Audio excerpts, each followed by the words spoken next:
Thanks for joining us. Now in our first story, though the George Walker Bush Highway has become notorious for the rather alarming incidents of pedestrian knockdowns, there are other major roads posing real danger to pedestrians in Accra. Of particular concern are the roads straddling schools where school children would have to cross to and fro. Eunice Kalefutu in the following report takes a look at one such school at Tesano, posing a real challenge to school authorities. The Nsawam Road, though very much within the city, accommodates quite a high volume of vehicles traveling at high speed, making it very dangerous for pedestrians seeking to cross. The risks are even higher for children, as recounted by Grace Buenima, Deputy Headmistress at the Police Depot Primary 1 and 2 School at Tesano. When school reopened, we learned one of our children was crossing when he was knocked down by a motorbike, even there were two. Unlike a few roads in the city that came with footbridges, there's none close enough to the school. I watch left and right before crossing. I usually get scared, so I want my mom to bring me to school. I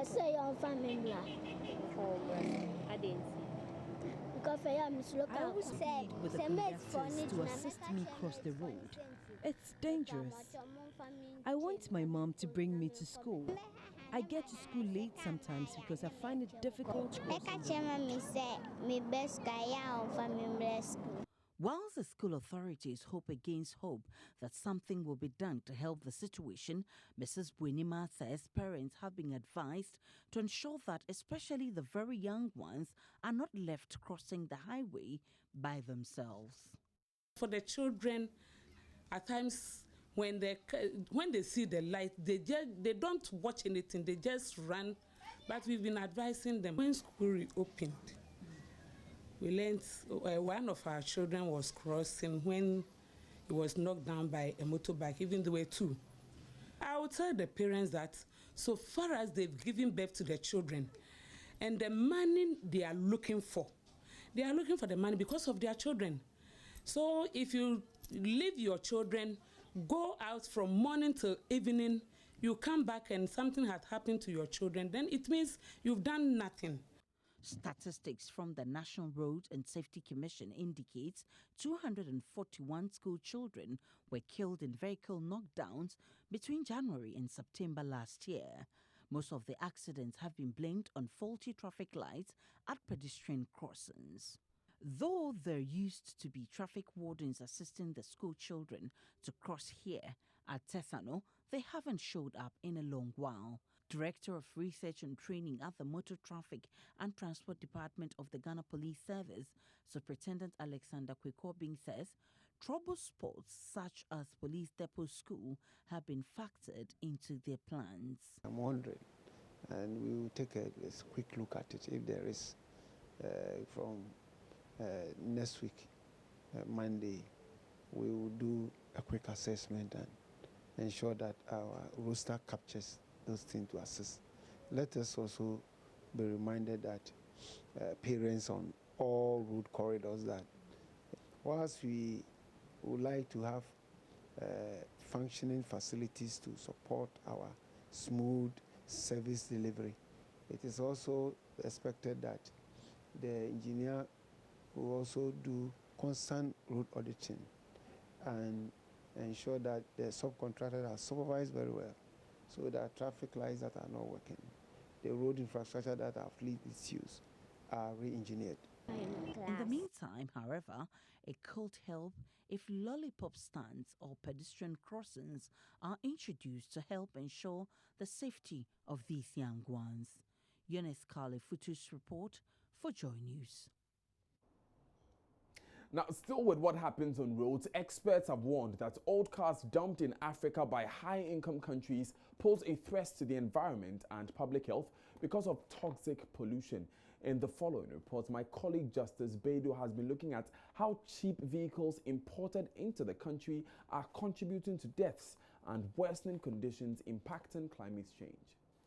Please put your hands together for the Secretary General of the United Nations, Mr. Antonio Guterres.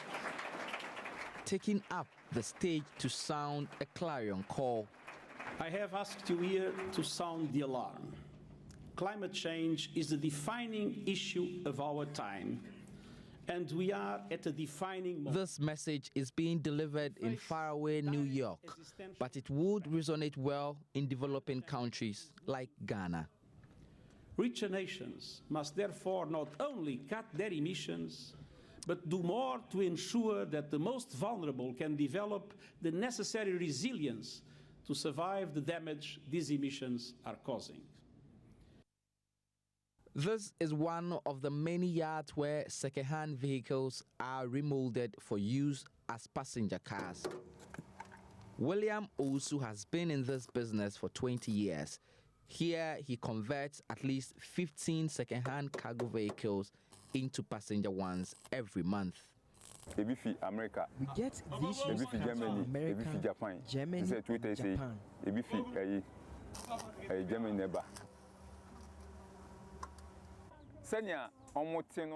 dangerous thing, they say, take it to Africa. Take it to Africa. They don't care how it affects us here. They don't care. It is in places like this lorry park behind me that you find the negative impact of the poisonous emissions that come from second-hand vehicles the most.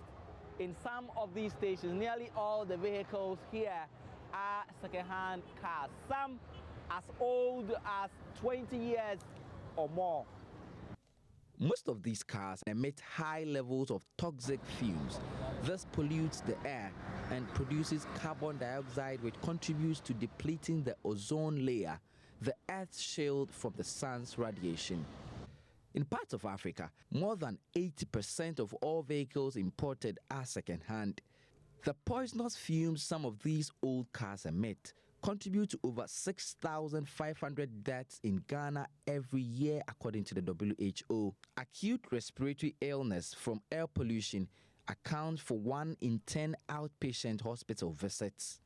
Sometimes when people die and we are doing post-mortem, when we cut them open and we slice up the lungs, you see black dots in the lungs, telling you how much of these things they have inhaled over the course of their lifetime. The global trade in second-hand vehicles is making rich countries richer, while keeping poor ones even poorer and sicker. Justice Beidou, Joy News, Accra.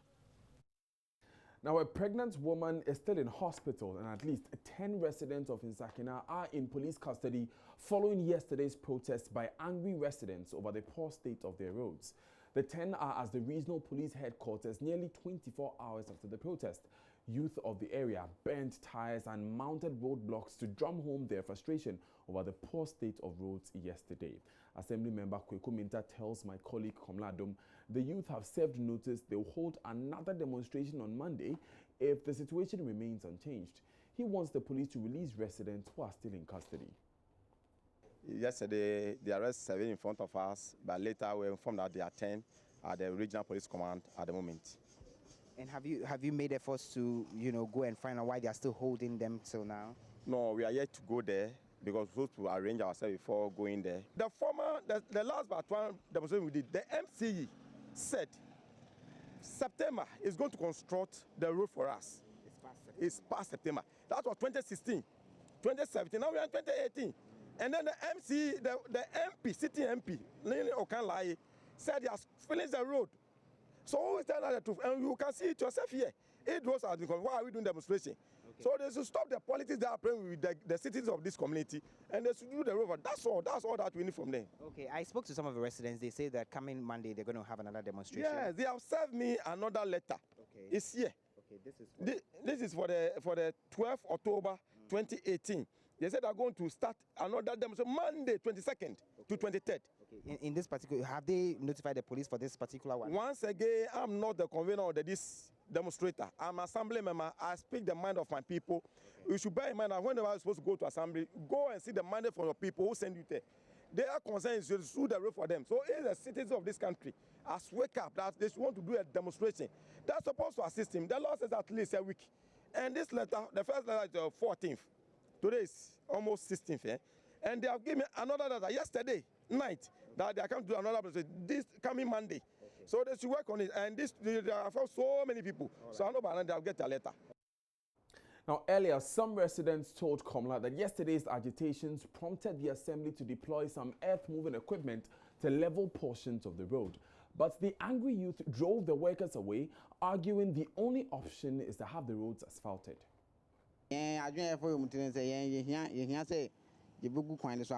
Okay. And I order no crampo, so big this no man fashion was one. And foot thrown any I didn't know. As my forward crown, I'm saying, Yarian Quan. Oh, Yarena doors one, I'm saying. Anything, yeah, per se. Omumbe Kwana Swanka and yet great in here. Okay. So he's just saying that, well, beyond the grading or the smoothing of the potholes on this particular stretch, they want the roads to be fixed and tarred. And that is all they are demanding. If they do not get that, then they will advise themselves.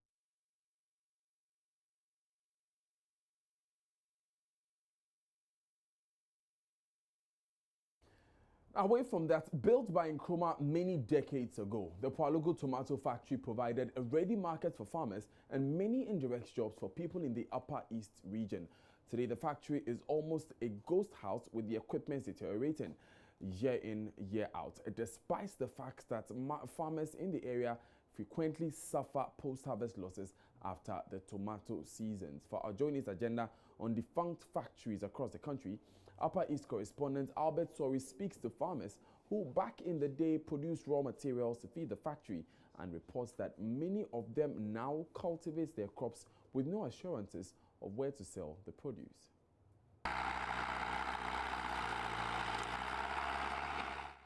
Recent floods here at Poalugu are over, and these farmers who lost most of their farms to the floods are back to try again. Samuel Abora here has decided to go into onion cultivation because the rains will be completely gone by the end of this month and onions will survive on little water. His best option would have been to cultivate tomatoes, but he has decided otherwise. He tells me when he was a younger farmer somewhere in the 1980s, tomatoes in this town were as precious as cocoa because of the Poalugu tomato factory. In the whole region, like Zia, Tono, and other surroundings that do farming in tomato, but it was very okay. But today, the Poalugu tomato factory is almost a deserted place, gradually falling apart. When the machines went off and they were not functioning, the women who used to come and buy tomato from us, they won't even stop here to buy tomato, but they would rather go to Burkina to buy tomato and come and pass. So it has made farmers to stop farming tomato. The main gate to the factory is always locked and remained locked when Joy News visited on Monday. Our checks revealed nothing had changed as far as operations in the factory are concerned. There is no ongoing activity there whatsoever, and there is a station security guard who was not at the gate at the time of our visit. Last month, Joy News got these visuals of the factory when Deputy Minister for Food and Agriculture, Dr. Sagri Bambangi, came on a tour of the place. Some of the equipment were gradually rusting away and weeds were growing on the compound of the factory. Our checks on Monday revealed nothing so different. Oh, it's really, we are really having a difficulty because certain times you even produce, you don't have market. And it has given the way for most of these our young men to dip into the cities. And there are no jobs, they just go and create a lot of problems in the city because there's no work even in their own area.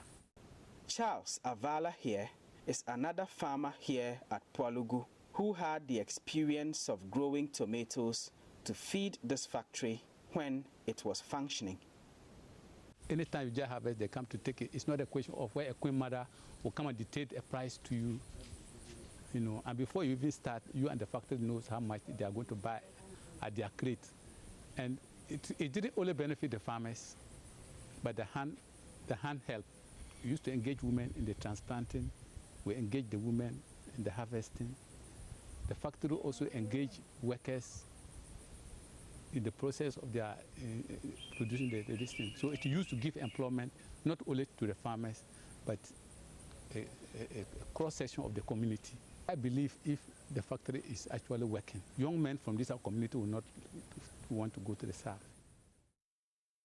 Hajia Tenitia once won the award for National Best Tomato Farmer, but eventually had to quit farming because it was no longer lucrative. She now sells farm chemicals and other inputs to earn a living. The time we are starting farming, I don't get anything. Factory give me pumping machine. Factory give me fertilizer and everything. They bring the tractor to come and plow up my farm for me. So I'm starting the work, and if you produce the tomatoes, factory will buy all. If you come and buy, you will give you receipt until the thing finish. She will remove the money, then you give you your interest. That time is fine. But it comes sometime, the factory no work again. If you plow the thing, I cry woman to come and buy the thing. They won't pay until factory come down.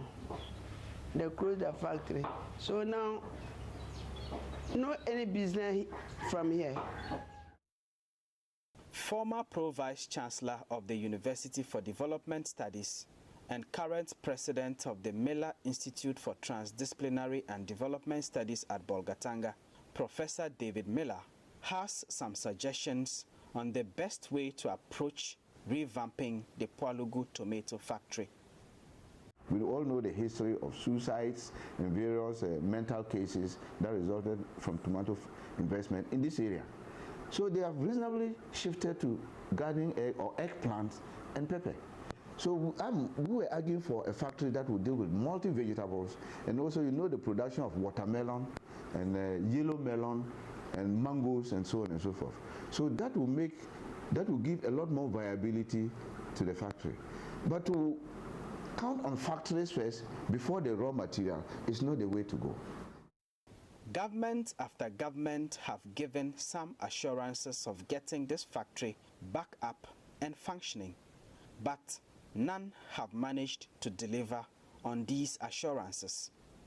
The people of Pwalugu and the Upper East region are hoping that perhaps the current MPP government, with its one district, one factory policy, may just be able to finally revamp the Pwalugu tomato factory.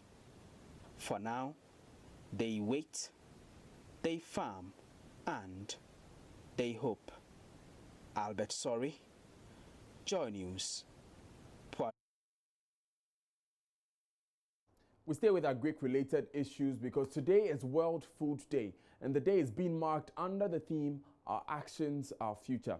Well, here in Ghana, we ask how much food is the country producing adequate enough to feed the citizenry, and how have we fared, and what should be the focus? I'm joined on the phone by agriculturist David Annan to share some perspectives with us as an expert in the field. Good afternoon, Mr. Annan. Thanks for your time. In the first place, you heard my first question. Are we producing enough, and how much have we produced as a country to adequately feed ourselves? Thank you very much for having me on your program. We have what it takes to produce enough to feed ourselves. At any given time, because our agriculture has been rain-fed, especially the crop production has been rain-fed, we get challenges the moment the weather changes. But I can tell you, at any given time, when we get the optimal weather, we produce enough. What becomes our challenge is the distribution, first the storage, the processing, and the distribution. But we produce enough, especially in the area of roots and tubers. We produce a lot, but our distribution channels become the challenge, which do not make food get into the market. When it comes to the grains, we produce a lot of maize, but it comes the same way with so that we'll be able to stagger the distribution into the various markets and locations where they are needed. But we produced enough. Ms. Annan, how would you assess government's attempts to bridge this distribution and storage gap? There was the launch of the One District, One Warehouse. There was also the launch of the Plant for Food and Jobs program, all to try and boost production and see to proper distribution. What's your assessment of this? I believe Rome is not built in a day. The best way you get things done is getting the idea right.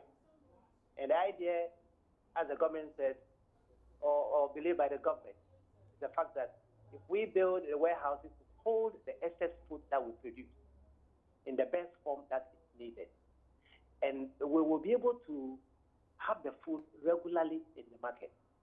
And I think it is one of the best ideas that we all have to find a way and support and make it work.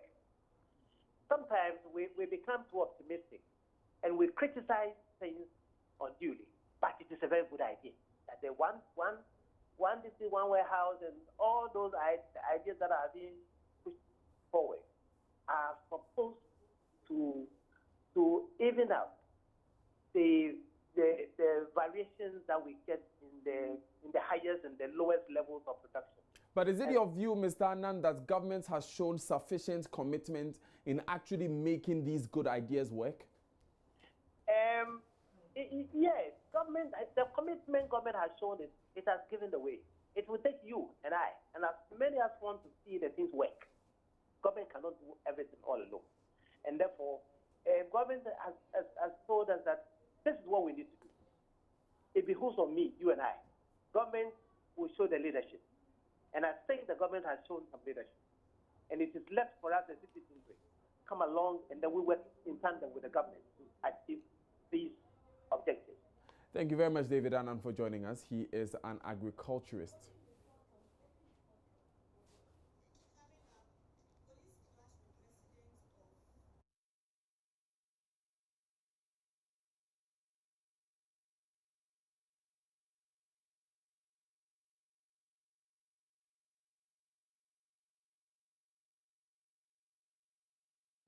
Still watching Joy News today, I am Daniel Dazi. Stay with us because the police have clashed with residents at Achim over the operations of the Newmont mines in their community. Stay with us.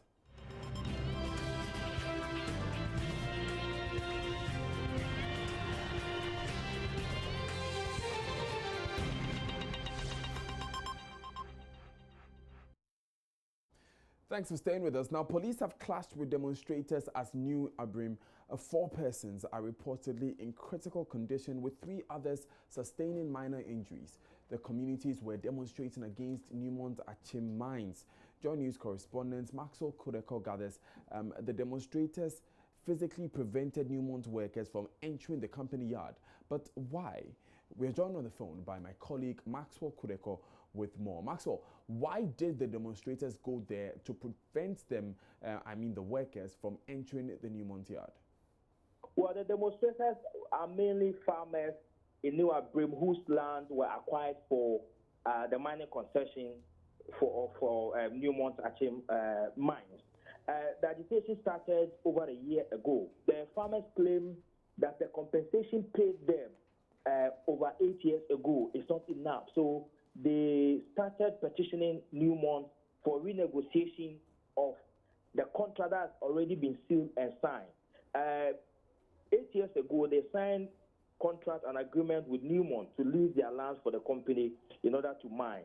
And in that agreement, each cocoa farm, an acre of the cocoa farm, were sold, or if you like, were compensated with an amount of 7,100. So, for example, if you have 10 acres of cocoa farm, they multiply 7,100 by 10, then they pay you off. But the farmers say that the money, after 8 years, they realized that the money is not enough. So they were calling on Newmont to do a top-up of the compensation. But the Newmont says that no, the agreement has been sealed and stuff, so there's nothing that they can do about it. So this morning they started the demonstration. Hello? Yes, Maxwell, I wanted to find out how much of a top-up did they ask for? They are not quoting a specific figure, but the argument is that Newmont have to sit down with them and then do a renegotiation of the amount they paid them. So I think Newmont were not agreeing with them. So they started the demonstration this morning from the principal town of Abrum, and they got to Adesina, where Newmont office is located. So in the process, they prevented workers of Newmont from entering into the mine yard. They said that until they paid them, they were not going to allow them to go and work. So the police came in, tried to dialogue with them, but the demonstrators wouldn't agree with the police.